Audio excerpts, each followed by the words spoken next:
yesterday we made a video on the new Audi A6 and the design of that. And I had a couple of things to say about this design, specifically the front end. The overall design I think is pretty decent, honestly. The interior, yes, we went to big screens like that's what we get these days.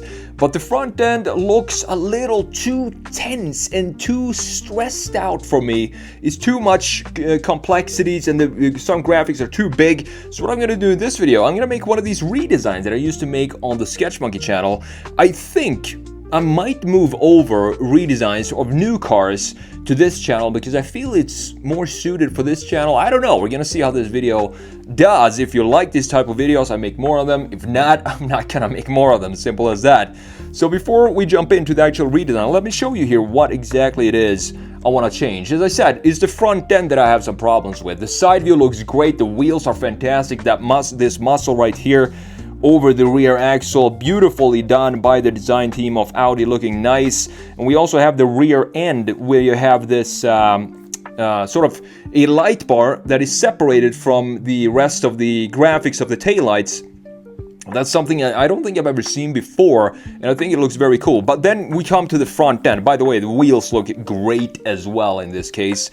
But the front end here, what I want to change. First of all, these creases up on the hood, I don't feel like they belong on this vehicle. They feel way too static for everything else that goes on, specifically in the side view with all these beautiful lines that we have continuing into the bumper right there. You also have this nice line up top from the hood going down to the headlights. And then we have these very sharp and sort of like someone took a knife and just cut the hood. So what I want to do here is just remove it and have just one line that flows sort of a subtle transition from this top line into the hood. Regular type of styling that we have for Audi. So that's one detail I'm going to change. We have the headlights here as well, looking pretty cool. Audi having this, you know, these pixelated lights you can customize and make them look however you want. Looks pretty cool, honestly. But in addition to that, I want to have one element in the headlight that is static. That is one LED that is always on, and I think I'm gonna put that right here. Just make this a full piece of LED, so we have at least some sort of identity in the front end. And the biggest changes here are gonna happen here. You see this intake in the side, it stretches up way too high up, and it squishes up like this, the eyeball right here of the Audi. So I need to give the eye a little bit more space. So I'm gonna lower where this thing ends to this area, somewhere in the middle of the grille. So 50% of the grille here, just lower this top half, the end point of this graphics to that area. And last but not least, you see this grille, how it goes all the way down and crashes right into the ground here.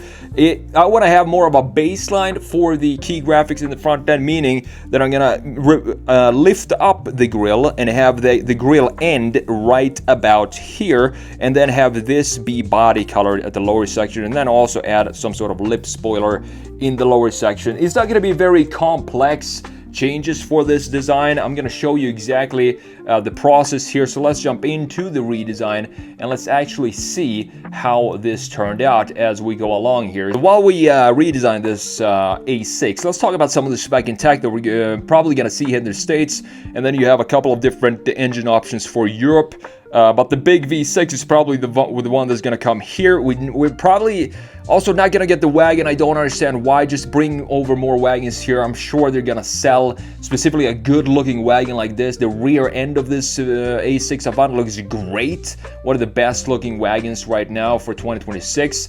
But we are going to get the sedan, and this should be join the lineup later this year. And this will come for the States, probably with the turbocharged 3-liter V6, 362 horsepower, 406 pound-feet of torque, in addition to a 48-volt electric assistance system. Now, interior-wise, yes, we moved away from one of the best interiors of the last 5 years or so. Audi's generally interior across the entire lineup, where you had the full customizable gauge cluster, you had the separated screen for the temp controls, and a dedicated infotainment screen as well. We didn't have the knobs and dials physical for the climate settings, but that was totally fine for me because having this separated screen, it sort of makes it a little bit easier, at least, to figure out what it is you want to change when it comes to the climate settings, than having everything integrated in one single screen. But that's exactly what Audi did for 2026. So we don't have this separation anymore. Now we have a massive 14.5-inch touchscreen. You have an 11.9-inch digital gauge cluster, and you also, in addition to that, have an optional 10.9-inch screen for the passengers themselves. So under the hood, you have 3 different powertrains, 2 probably for Europe and the rest of the world, and then you have this V6 for the US. So you have a turbocharged 2-liter as a base engine with only 201 horsepower. Now, having this type of vehicle, this type of size of a vehicle, the package is pretty big. 201 horsepower in 2026 just does not feel like a lot. And then you have a 2-liter diesel 4 as well. Same power there, 201 horsepower. The one I would go with is obviously the biggest engine here, which is a 3-liter 6-cylinder. I think that's a V6 with the 362 horsepower, 406 pound-feet of torque. And all-wheel drive. You have quattro all-wheel drive. Every single Audi, in my opinion, should come with all-wheel drive. And looking at the wheel design here of this new A6, these look like S6 wheels. So these look very, very sporty. And I love the design of these wheels. I just wish they were not black. I wish they were, as you know, gunmetal, maybe a little bit of bronze splash in there or something like that, other than black, so we can appreciate the design of them. 0 to 60 is supposed to take for the V6 about 4.7 seconds, and for the base engines around 8.3 seconds, which is a pretty slow vehicle for a car that looks this good and this sporty. You also have the electric power. You can go in EV mode while you're driving slowly, so not fast at all, and that supplies an extra 24 horsepower and 170 pound-feet of torque from this small electric motor. So it will be offered with rear-wheel drive steering. If you go with the quattro all-wheel drive, you also have sport rear differential, as we talked about yesterday.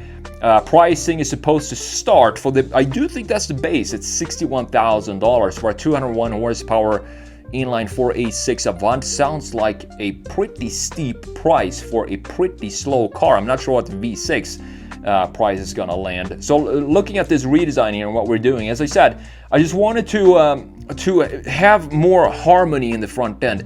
It looks, I'm looking for a specific word. I can't think of the word. There's a lot of tension in the front. It's tense. It feels like everything is stretched. It feels like, you know, when you see a 70-year-old with too much plastic surgery in the face, everything is just stretched out in all different directions. It looks very strange and not comfortable. It looks uncomfortable. So this front end to me has this same type of vibe, even though the rest of the design is very, very nice. So what I wanted to do is just make it less tense. And looking at the redesign here, let me show you exactly what happened here in this redesign. So here we have it. You can see what I wanted to do is just bring some space between the key features, add some additional distance between this lower section right here and the headlights, and also add this piece in the lower section of the grille to have a nice base for the grille. So looking at the original here, I'm gonna show you exactly what the changes are. If we look up top, we have the original. Down low, we have the redesign. Very, very subtle changes. But honestly, looking at the changes here, I feel like it's just to me at least, it's just a nicer front end to look at. And I think this connects way better to the rear end graphics that we have for the A6 Avant, which has this harmonious look that I want to see in Audis today. Let me know if you want to see more of these redesigns of new cars. So I mean, I can make videos talking about what I think about the design and all of that stuff, but to really show you, it's a different feeling for me, and it's a lot more. It's easier for me to explain my thoughts when I sketch the cars out like I do here. So let me know in the comments below, do you want to see more of these redesigns, or should I just stick to the old type of videos that I've been doing on this channel and move forward with those instead?